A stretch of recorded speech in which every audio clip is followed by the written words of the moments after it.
and we have a very special town hall for you tonight because we have someone that I have been following for so long because he's been doing such great work in the area of transgenderism and gender identity.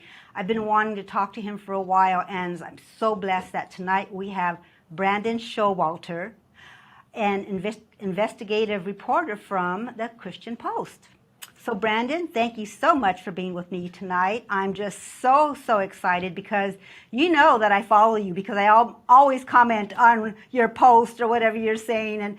And so it's been good to have that kind of online relationship or friendship, I guess you could say, because I think the work that you're doing is just so important. And so I want to tell everybody that is joining us tonight to please keep children out of the room or out of listening distance. This is not going to be a child-friendly podcast because we are going to talk about some things that are just very serious that most children are not supposed to be hearing at this age, even though they're hearing it in the schools and on social media nowadays. So please, keep that in mind. But what I want to do is, Brandon, you have been doing some phenomenal work. And you created a podcast that I listened to the entirety of the whole thing. It was just phenomenal. And I want you to talk about that today too, but I really want everyone to know that you are an investigative reporter with the Christian Post, but there's more to you than that. So please tell us a little bit about your work and who you are. Well, it's a pleasure to join you, Gina. And we have an online relationship, but I have met you in person a couple of times too. And I'm so glad to be here joining you tonight. And yes, my name is Brandon Showalter, and I have been a journalist here at the Christian Post since the summer of 2016. But when I'm not at my news desk or editing anything, I'm hiking in the mountains. I'm playing on my piano, singing, cooking great stuff. One of my favorite things to do is hike the 14ers in Colorado. I'm from Virginia, from the Shenandoah Valley of Virginia, raised on 180 acres of countryside.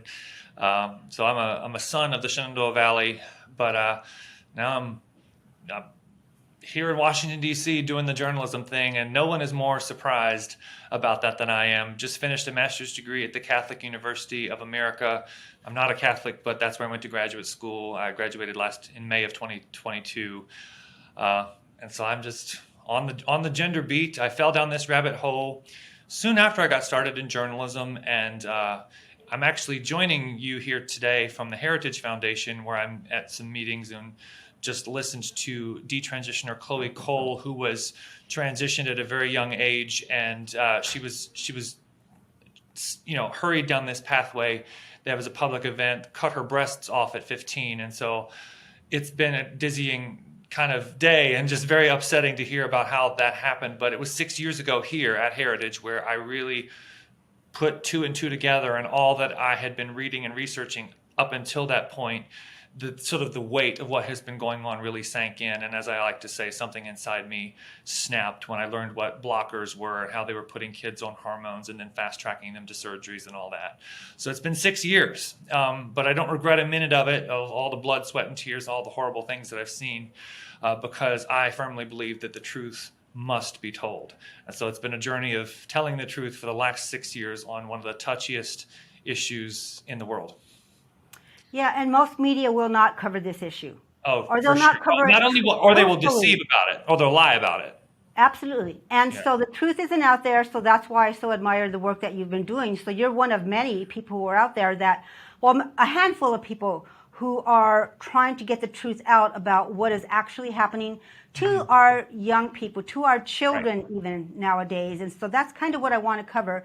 But I also want to say to parents, this is so important that even though your child has no clue to what's going on with the transgender or gender identity delusion, parents need to know, because parents are being caught off guard, wouldn't you say? Oh, for sure. Blindsided, completely bewildered. That was actually one of the reasons you mentioned the podcast series that you listened to. That was probably one of our main goals, the impetus for this podcast series that we did here at the Christian Post, launched last fall in October. It was a 5-episode documentary-style investigative podcast series called Generation Indoctrination Inside the Transgender Battle. We did a bonus episode on the issue of women in prisons who are locked up with men. So that's the bonus episode that was released in December. We wanted to speak to parents who are indeed being caught off guard, where perhaps at school their children are going to guidance counselors or being told by teachers that they can pick their sex. Gender identity, as is the euphemism. It's just so much of the indoctrination is going on behind parents' backs. They don't support it. They aren't allowed in. Schools actively hide this kind of thing. And parents are left scrambling when their child somehow suddenly, whether out of genuine distress or via a social contagion, declare themselves to be the opposite sex, to adopt a transgender identity. And all the institutions work to undermine or marginalize these parents who are just concerned and want the best for their kids, but they're definitely, as you say, caught off guard and bewildered by it all. And one of the reasons the schools are in this position is because there are laws that are passed that require the school districts to comply with some of these LGBT laws that require teachers to be trained and how to be sensitive, how to provide therapies and resources and outside resources outside of the school even. Right. And so the teachers become well trained in this. They feel that they must comply. And so the teachers are also caught in the spot. So I think that parents really need to be talking to the school teacher from kindergarten all the way to high school. All the way up. You're right. There are laws everywhere, but even in places where you wouldn't expect this kind of radicalism to be, deep red states. I mean, you're in California, the blue bastion, but these policies are, even if state laws and regulations aren't on the books, a lot of this is happening just because the school activist teachers do it on their own accord. And so even if there isn't any explicit law, though in many states like yours, there absolutely are laws that enforce this and require this statutorily, and the ideological indoctrination of children into this madness is quite prevalent.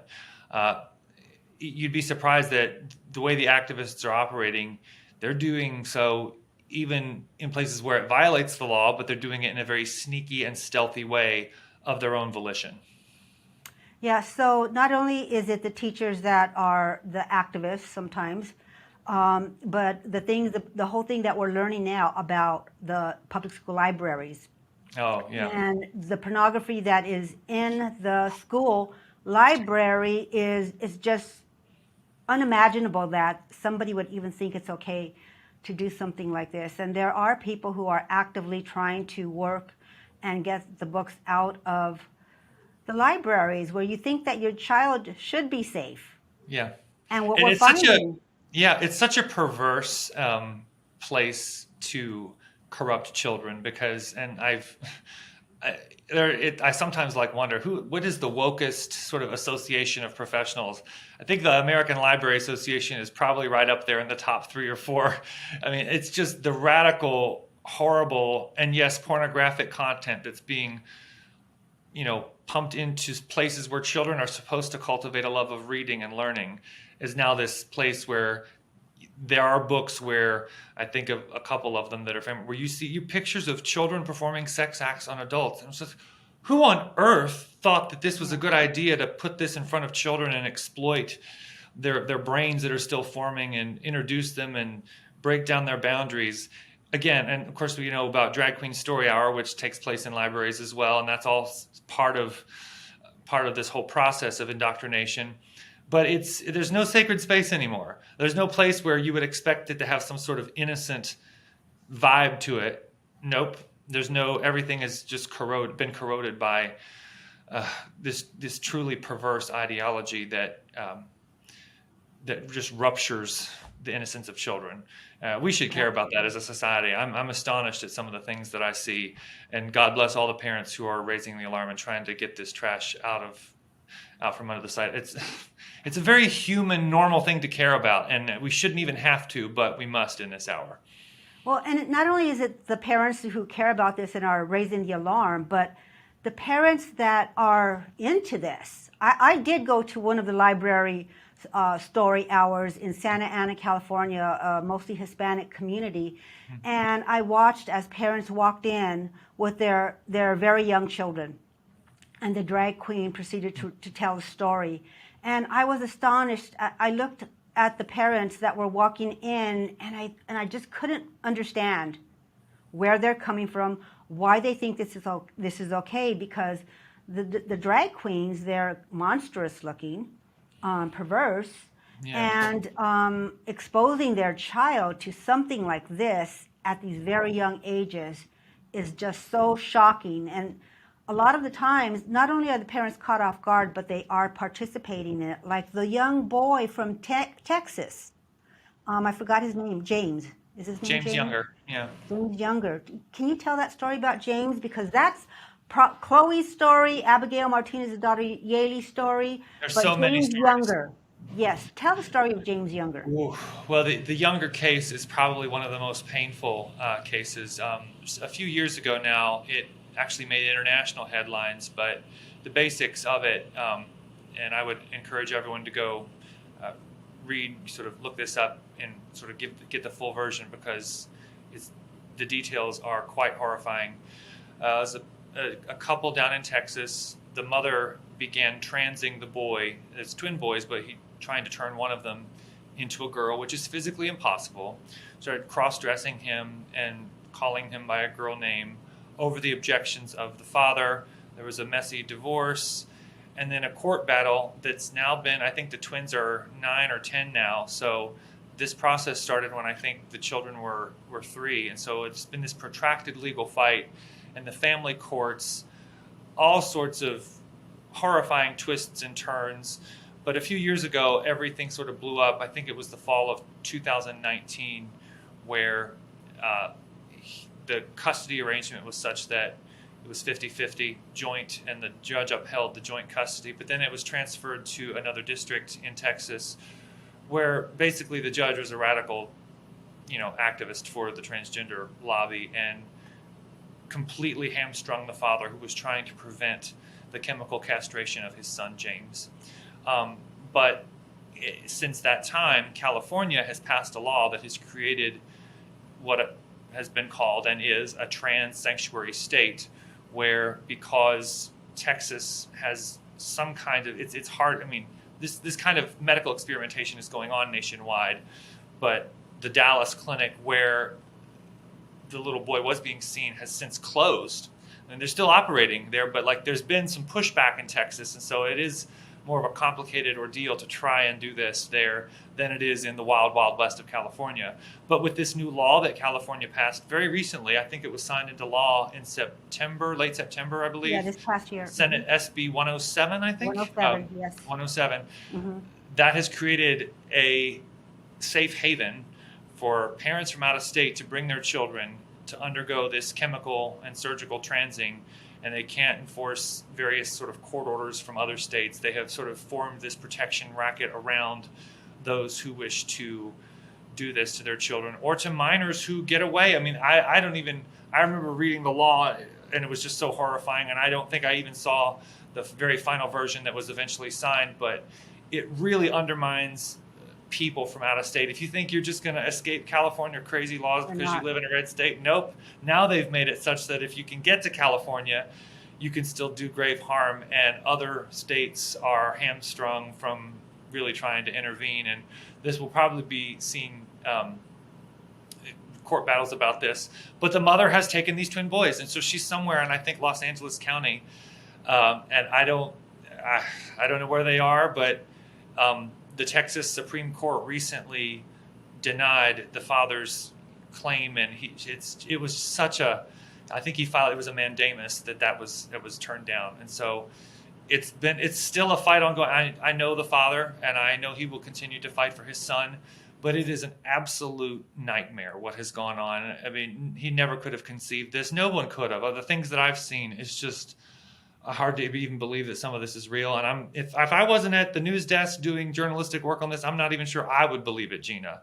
But this is it's some of the worst, most abominable filth and evil and abuse of children, and it's one of the worst medical scandals that the world has ever seen.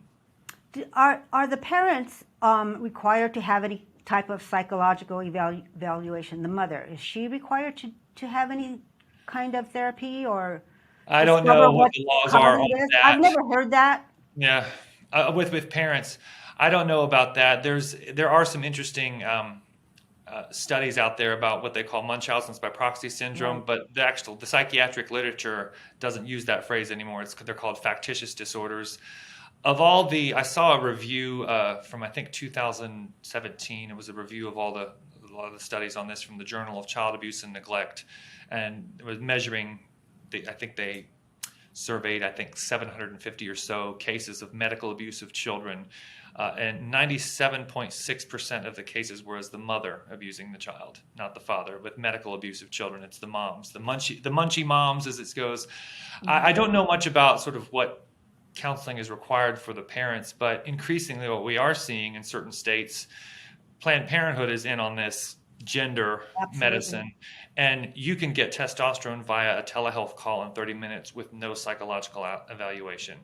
There's no physical exam, easy peasy. It's astonishing. This is a controlled substance, and they're passing it out like candy. I can hardly even believe that this is real. I mean, I've had parents call me saying that they called Planned Parenthood and they were given testosterone. They just self-declared as the opposite sex, went in there. They took a blood sample, their blood pressure, and filled out an informed consent document with a few, but not all of the risks, and they had their drugs. It's astonishing. Well, a generation of young people are having their human rights stripped Yeah. of them, right? Yeah.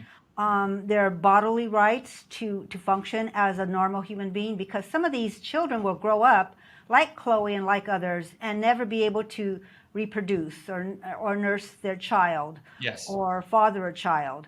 And so I don't think that parents really understand that there is help, but not the kind of help that is very commonly available to parents. Yeah. What would you say to a parent who has a child that comes to him or her, the parent, and he or she says that he or she is now the opposite gender? I think the worst thing you can do is just take them to the local psychologist. That's unless you know the psychologist personally and you know them to be a sane thinking person who doesn't embrace this dogma, you're absolutely right. Psychologists are some of the absolute worst, and this ideology has captured so many professions. It's absolutely staggering to see. I hesitate to give universal advice to parents. I'm not a parent myself, but because I am a committed Christian, and a strong believer in the Lord Jesus Christ and the authority of the believer in the Holy Spirit, in the name of Jesus, you just need to stand and not budge and ask God for wisdom and trust that He will give it to you. Absolutely. But you have to parent this issue and you have to confront this and refuse to budge and tell your children the truth. How to go about it with every case, I hesitate to give any sort of practical advice because you have to use wisdom and make tough calls. But you need to tell them there's nothing wrong with their bodies, that they're fearfully and wonderfully made, that we're made male and female in God's image according to Genesis 1:27, and especially if they're Christian. Now, if you're not a Christian, just talk to them about biology. You're sexually dimorphic mammal. It's impossible to become the other sex, and it's an immutable fact. And there's many ways to express your masculinity or your femininity. Some girls are tomboys. Some boys prefer the creative arts instead of sports. That's fine. Mm-hmm. And so, some of these other gender norms that are quite rigid in certain parts of the country, though, I think it's weird to talk about that because I think we live in a society increasingly where you can do whatever you like, but for some, that's an issue. So give permission to sort of explore other interests, but emphasize that the lie of becoming trans or whatever is that your body is somehow, as a whole, wrong. And let me just say, Gina, no one has ever been or ever will be born in the wrong body. So parents, decimate that lie with as much enthusiasm as you possibly can. Absolutely. And in some states like California, you actually cannot take your child to have counseling to have them affirm their natural born gender. It's Yeah. against the law in California and a few other states. Yeah, about 20, I think, 20 or so, Mhm. where they call conversion therapy, which is such a misnomer. And if you want to get them help to sort of accept their bodies as they are, it is illegal. There are some ways around that, I think, but parents and pastors have some free, Yes, they they're do. not restricted by the same laws that counselors and therapists and other licensed professionals are. But you parents have got to drill down and really tell your children the truth. I want to, and I know I'm coming down hard against these lies, and I will continue to do so, but it is also very important to express compassion for those who really are suffering. There are those people, Absolutely. and I don't want it to come across that I sort of somehow think that people aren't. If you really are suffering, it really is a nightmare, because oftentimes gender dysphoria, as they call it, the confusion over one's biological sex and incongruence there, it's comorbid with other mental health ailments and conditions, and it's truly horrible. It's a I can nightmare to imagine. suffer Mhm. with the confusion about your body, and I wouldn't wish it on anyone. And we need to absolutely show a lot of compassion and concern for those people. They do exist, and certainly nothing to make fun of. I mean, we need to help people along and explore the other issues that may be ailing them, and guide them along in their process, and love them all the way. Yeah, and I hope that more and more churches are recognizing that they need to step up and help the families that are struggling. I really do. Because, yeah, there are some churches that just absolutely won't. Hmm. But I suggest that if you are a Christian, that you do find a church that would be willing to talk, to pray, Hmm. to guide with biblical truth, and hopefully there'll be a solution there. Amen. Because it's an epidemic. Would you call it an epidemic? I absolutely would. It's affecting more people than you know. It's more widespread than you know. This is happening to Christian families. It's happening to secular families, left wing, right wing, Republican, Democrat, all faiths. My philosophy is I'll talk to anyone. I don't want to see anyone harmed by this. I don't care what your views are. I'm happy to report stories, and I've talked to a wide variety of people. If you think that this issue won't affect you, that is exactly what parents tell me, and when they come to me desperate at the end of themselves, they never could have, this view that, oh, it's just a teeny tiny number of little people. Nope, this is so much more widespread than you know. The figures are just exploding. I do believe, as I said a moment ago, I said social contagion. This is spread via social media, websites like Tumblr and YouTube, and across a lot of different, of course, it's in the schools as well. But in the same way that anorexia and other self-harming behaviors have spread by social contagion, the same thing is happening with this. And so it absolutely is an epidemic, and it's coming for your children. So you've got to pray over them every day. Guard I wouldn't give them a phone. I mean, keep them off tech as much as possible, because that is, I think, really That's a one of the gateway. main sources of it. But you just can't be too careful here. And I hate that we live in a culture that enables and allows so much of this. But here we are, and so do your best. Yeah, absolutely. I did interview Abigail Martinez about what happened with her daughter Yaley. And one of the things Abigail mentioned, that she was just completely caught off guard, completely surprised Yeah, at what was happening with Yaley. Can you tell Abigail's story, please? I will tell it as best I can. It is a truly tragic case, like the younger case. Abigail's daughter, Yaley, and she's based in Southern California, started dealing with some depression. No, she wasn't a tomboy. She was a girly girl as a kid, but started dealing with some mental health challenges. I think she got bullied in school, some social difficulties, anxiety, I believe. I think got mired in the LGBT friend groups and clubs at school, and started At to school. Yep. believe that she was born in the wrong body. So she's struggling mentally, and became convinced that she was the opposite sex and needed to transition, change her name to Andrew. And then, because Abigail was not supportive of it, and they the state social services agency, I'm sure in collaboration with the school, intervened and removed Yaley from Abigail's custody so that Yaley could go to a group home and then begin legally under California law. And it was actually even a federal, I don't know all the legal minutia, but there was federal policy that enabled this as well for California, so that Yaley could start taking cross-sex hormones, I believe. And I'm pretty sure it was Children's Hospital LA. I'm not entirely sure about that, I but believe it was. at a transgender clinic, and it's a pretty large one down there at LA. And the hormones caused her tremendous pain, didn't help her mental health struggles. Abigail went to court, pleaded with them to do a psychological evaluation. They only let her see her daughter for a very short amount of time. The social workers and the powers that be didn't allow her to talk about God. I mean, it was an absolute nightmarish vampire state behemoth that just devoured that family. And sadly, Yaley's story ends in tragedy, where because none of this helps her mental health, she was suffering even more. Yaley wound up taking her own life by suicide, and she knelt in front of a train. And poor Abigail had to get every parent's worst nightmare phone call that her daughter had taken her life. And I heard Abigail give her story in March of last year here at the Heritage Foundation, where she described sort of hearing about how they had to pick the pieces of Yaley's body out of the train tracks. And I mean, just everybody was in tears. I was such a gut punch. I remember tweeting about it. I had a thread that went semi-viral. Abigail's story is told in Tucker Carlson's documentary, Transgressive, The Cult of Confusion on Fox Nation. I'm in that documentary as well.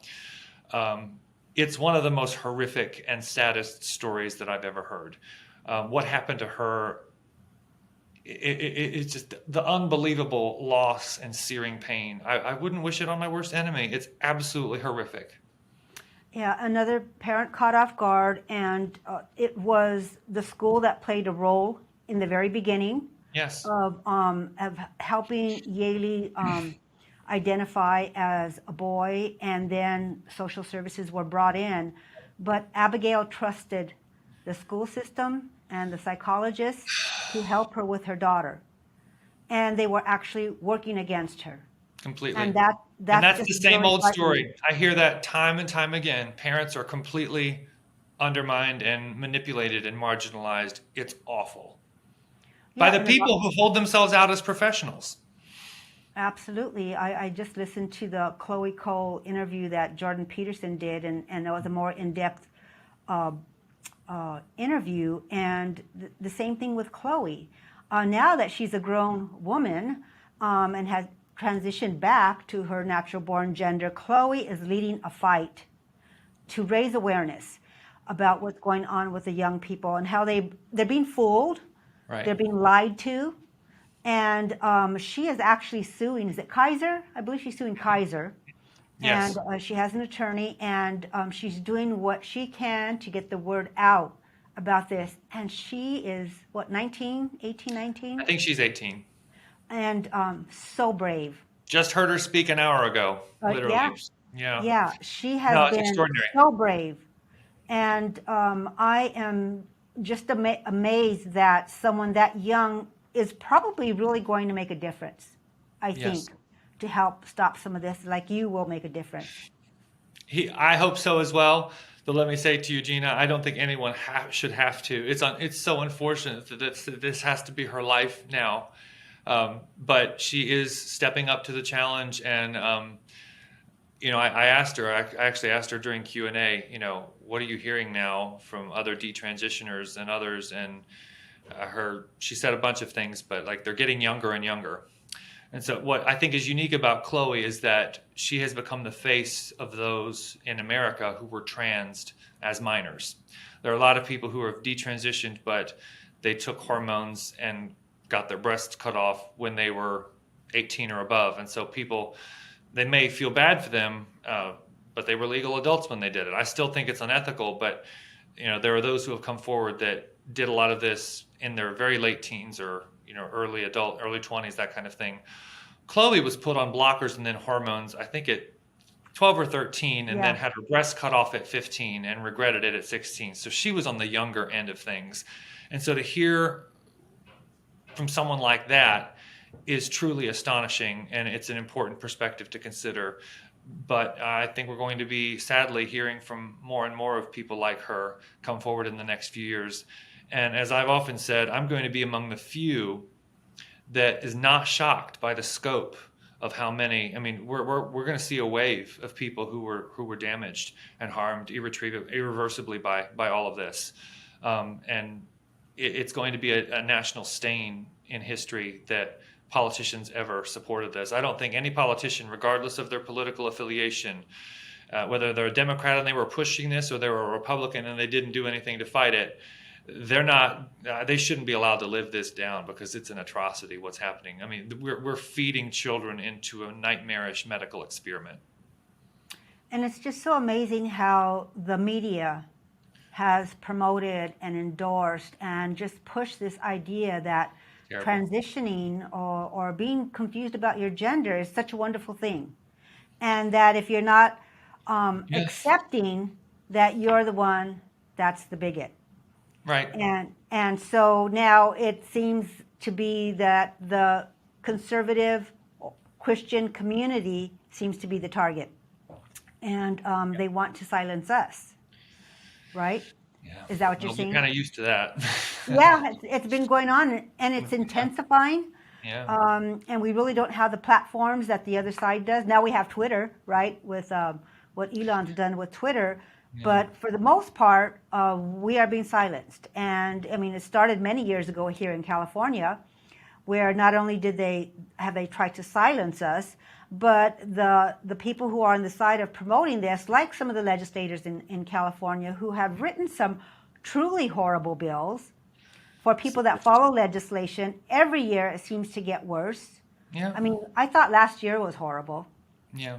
I'm waiting for the legislation that's coming out this year, and I can only imagine, because what they're doing is they're fine-tuning all the laws that they've passed regarding some of these sexual identity things, and giving kids more freedom and taking away parental rights. Yeah.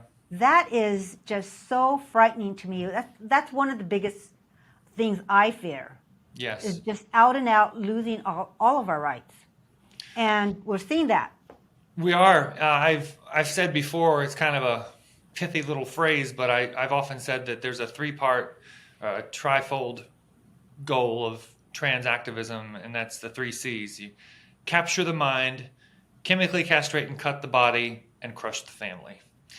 And not necessarily in that order, but that seems to happen. And the scary part about this is the goal of activists to split the parent-child bond, the rupture the family ties, and the absolute, decimation of parental rights. It is just astonishing, the gall that activists in a variety of professions say that, no, we know your child better than you do. We know what's best for your child. Your child has rights independent of the parents. And I'm not talking about truly abusive parents where it actually, in the most extreme cases, would warrant some kind of legitimate state intervention to protect a child from abuse. This is if a parent disagrees that their girl is a boy or vice versa, states are taking it upon themselves to say, actually, no, you're an unfit abusive parent. We know best. And they'll facilitate some truly grotesque medical practices. I don't even like to call it medicine. I call it medicalization. It's all experimental. Drugs are used off label. Your body parts, you can't get them back after you cut them off. I mean, and parents are just left in a lurch and not knowing what to do. The medical aspect of this is bad enough, but I think there's going to be some books that come on the scene, maybe I'll even have to write one, about the relational rupture and dysfunction that has happened after gender ideology invades a home. Yeah, so Brandon, when all this happens, there's some steps that the child typically goes through. You want to explain some of those, like social transition, then the puberty blockers, and then the others. Can you talk a little bit about that, so people can recognize that? Mm-hmm.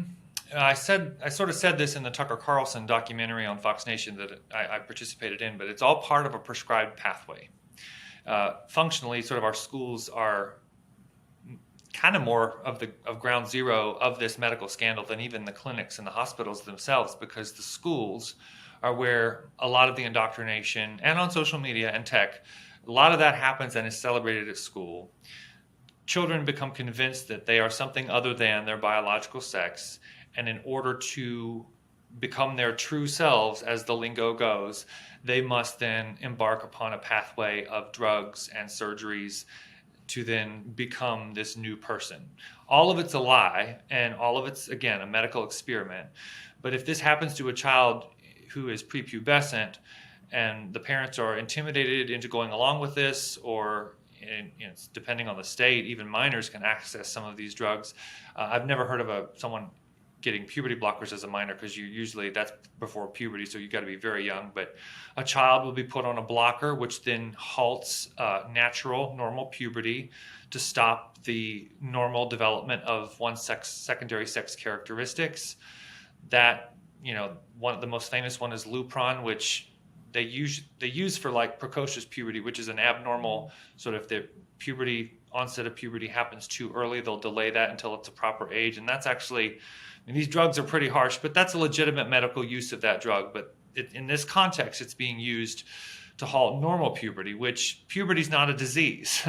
And so it can affect your brain development, your bones, all sorts of other, your hormone levels. Your endocrine system really governs a lot in your body, and so it can really do some pretty profound changes. Almost all children who are put on the blockers continue on with synthetic cross-sex hormones.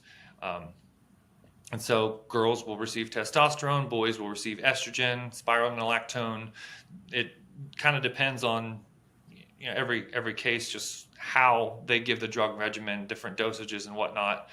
And sometimes followed after that is a surgery to make the genitalia appear more like the opposite sex, or removal of the breasts, or the addition of synthetic breasts for boys and men.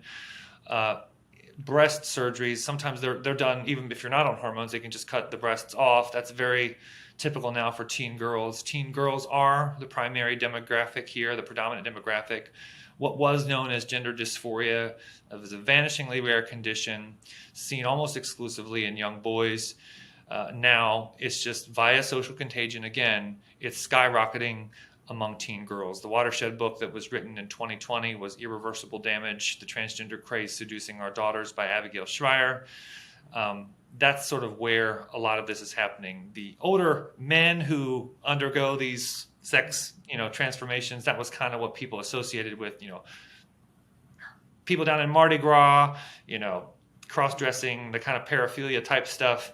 What's besieging our young people now is, there are teen boys mired in this as well, but we're seeing, I think, in England, I believe it was across almost a decade, a 4,000 plus fold, 4,000% increase, enormous spike in the span of about 10 years, mostly girls again. So it's brutal. It's a brutal assault on families and on young people who are genuinely confused, but some of this, again, is spread by social contagion. But the pharmaceutical industry, the medical industrial complex, and an entire cottage industry of people who are ready to make money surrounds a child with all of these products to sell them. They're being marketed this by a lot of people who stand to profit handsomely from their exploitation. And I don't feel bad saying it that way, because that's what I believe that it is. It's pretty dizzying. And I'll tell you this too. Blockers are quite expensive. You get even just a small group to go on blockers. They're costing thousands of dollars, especially if you have like a subcutaneous implant in your arm, which is often how they do it. We're talking about many thousands of dollars, and you spread that out over a course of several years. The pharmaceutical companies are making millions of dollars. And so if you've got an enormous spike and you've got increasing amounts of children being drugged, they're laughing all the way to the bank, and that's not overstating it. Yeah, absolutely. And they have a phase that they go through. One thing I want to focus on is the social transition. That's when the child is not at the point where they're removing their breast, but they Right. start changing the way they appear. The girl cuts her hair, the boy grows his hair. They start changing the clothes that they wear. Girls start wearing chest binders. Yep. And they start taking on the appearance. And that should be a clue that if your child is wanting to do those things, you better start looking into it. Because parents just don't really realize it's happening. And it's not a medical intervention in the sense that you're adding a hormone or a surgery, but it's psychologically preparing children for a much more risky and dangerous intervention. Changing your name, your pronouns. I've even heard schools where they have what are known as transition closets, where a child will come to school dressed one way. That is so unbelievable. I know, Parents it's just do not so know that. awful. That's the real thing. And they'll change clothes and present as the opposite sex while at school, and then change back into clothes, so the parents are kept completely in the dark. And it's all celebrated, and they have all of these awareness days that are celebrated throughout the month. I mean, they're just pummeled with all of this gender dogma all year long. I mean, you just never rest from it.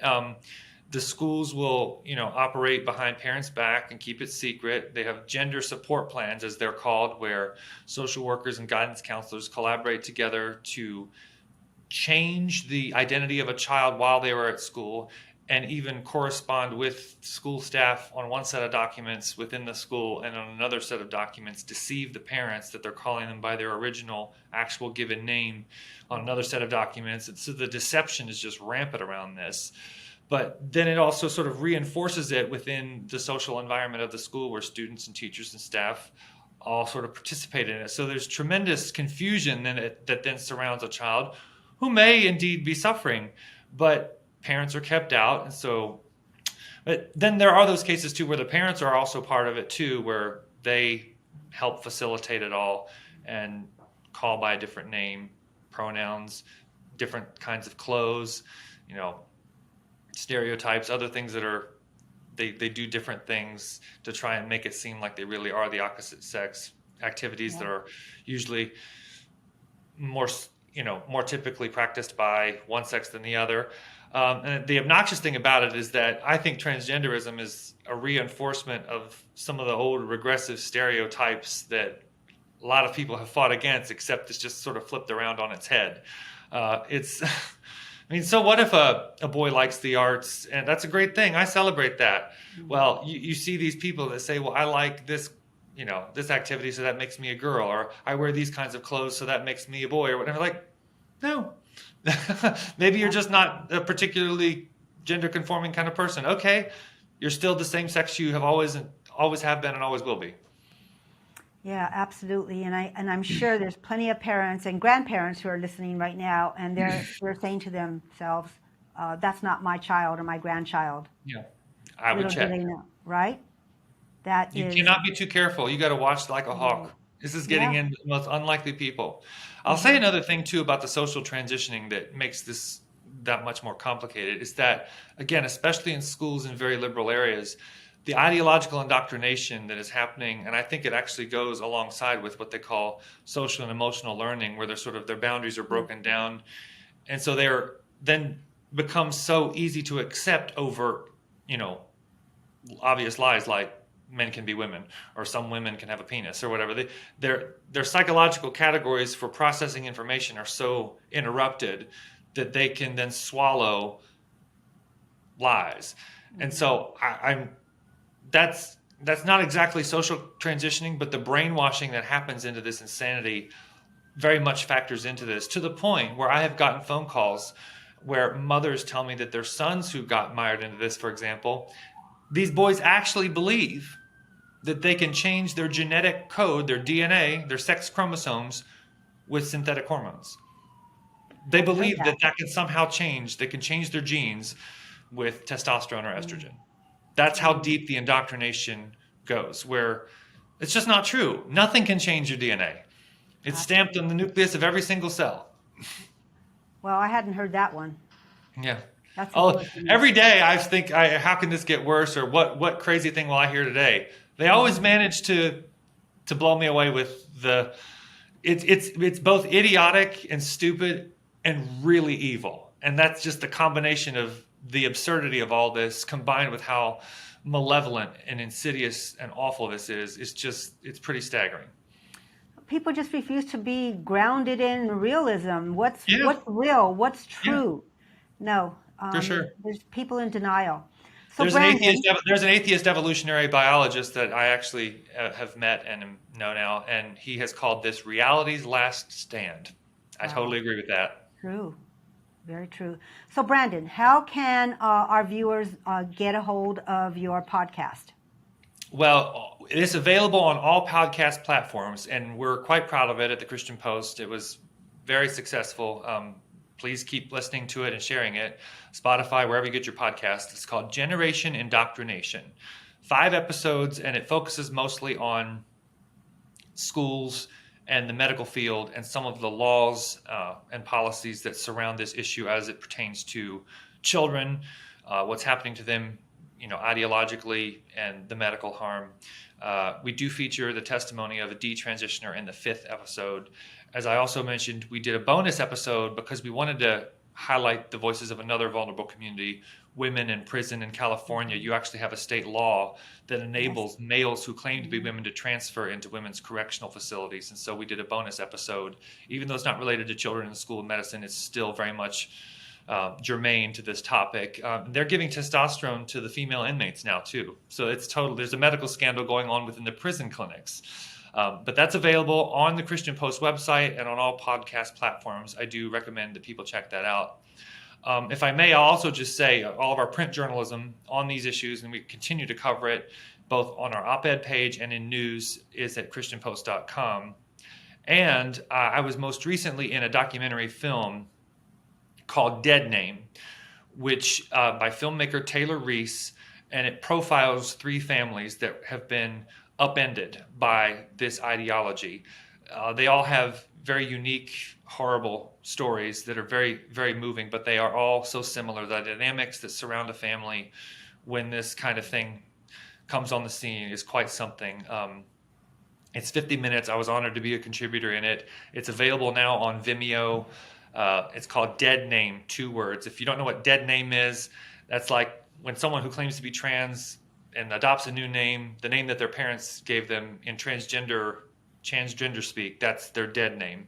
But the filmmaker chose that name because it's emblematic of the larger struggle that families face when children suddenly become confused in this way. But we're going to continue to tell the truth at the Christian Post. That I can tell you for sure. Absolutely, and you're doing a wonderful job about it. Look, and you do it with compassion. I try. I certainly try. You tell the truth, but the truth must be told. And you're not doing it in a hateful way that people could ever accuse you of being a hater, because you're not. I appreciate that. I try to. It's definitely a balancing act, because this stuff gets me very angry. And when I think of the Lord Jesus Christ, he had no tolerance for people who hurt children. I've said before that I don't think there's a millstone heavy enough for those who are carving up their bodies in pursuit of a lie and giving them drugs that render them sterile. I have such distaste for this insane medical scandal, but I appreciate your words about compassion. I think that's, again, in the film Dead Name that I was talking about, and if people want to see it, at Vimeo, it's well worth seeing. It's a very compassionate look. It's an intimate portrait glimpse into what it's really like for families. If you don't understand this issue, I would very much recommend that you see this documentary, because it does engage the subject with a lot of compassion. It's sad, and it is angering to see the medical abuse that's going on in there. But if you want to engage this subject with compassion, that's the film you should watch. Well, absolutely. And so, like I said earlier, this was done for the purposes of warning parents. Don't say, "Not my child." There's just always that possibility that we want parents to be aware, to look out for what their children are into, and know what's going on. So one of the best things that a parent can do, or a grandparent, is to be informed. You can't ignore this any longer. It's affecting family, friends that I know personally, Yes. people who have served in the church.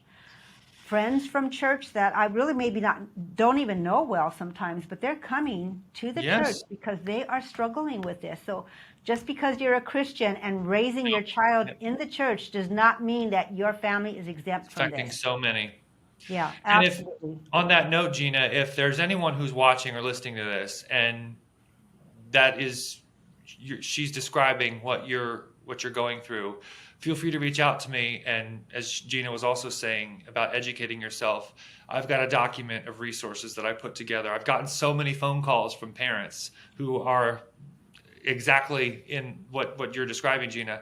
And so I refer them to various places, but I've got a document of some helpful resources that might reinforce the fact that, no, they're actually the sane ones. They're not going crazy. And here's sort of some good explainers of what's going on. So I'm happy to share that with anyone who would call or contact us. That's helpful. So how are they going to get a hold of you? I know you're on Facebook, you're on Twitter.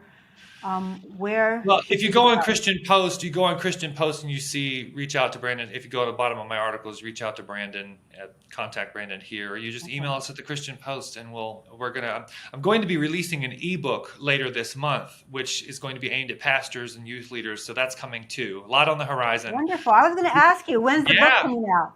Yeah, I do. This is public information already, so I can say this. I co-authored it with Jeff Myers of Summit Ministries. Okay, We're going to good. be aimed at equipping pastors and lay leaders, doing an event in Dallas in March at a church where we're going to be really equipping people. I mean, I think there's my executive editor likes to say there's no more important question for Christians than what is a human being and what does it mean to be a human being. You know, we're going to ride or die, as I've often said, with Genesis 1:27, made in the image of God, male and female. And it's just a scientific fact, too. You should stand for the integrity of science in biology. And so we're going to not compromise on the truth, but people need to be equipped about how to deal with this because there are some complex, complicated, issues that arise when this is affecting a family. And so we want to engage this issue with thoughtfulness, with truthfulness, and with compassion, of course, as well. Well, thank you so much, Brandon. I am just so amazed at how you've been a light in this dark world, in this dark topic, and I so appreciate you and look forward to your ebook and spreading the word about what you're doing with the work here at Christian Post. So thank you so much. You bet. Jesus loves the children. We gotta help these families. This is important. Absolutely, it is. All right, well, take care. We'll be in touch. Thank you. Thank you. Bye-bye.